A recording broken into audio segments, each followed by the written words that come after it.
Ompi RT Block by Khopsak Istisilong ADC Blaze ni Kamini Chairman tei Member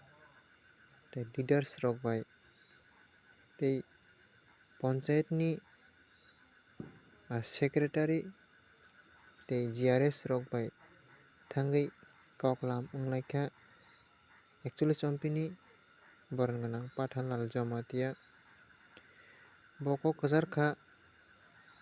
je Panchayat ni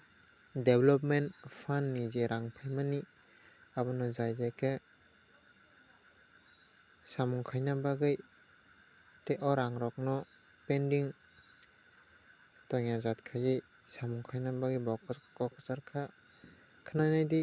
boni koktwui. Meal Sontongo kwbangma chini aro hamchai ni chini Tripura Mathuri warriors rok chini Panchayat visit khaima jora o borok bano logi rikha borokno bo hambai kaham kwrwng khe koklam salaikha Panchayat ni je development ni je fund phaima rok properly jeno utilize khaijak thung public ni welfare ni bagui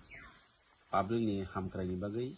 rang rok no utilize daiti ni khaijak thung pending samung ta tong thung hinui Panchayat Secretary bai kok salaikha tei Panchayat Secretary bo haino motamuti ni cooperate khaikha ang je kok samani bobo khainani bagui prostuti tongo hinui saka asung hambai.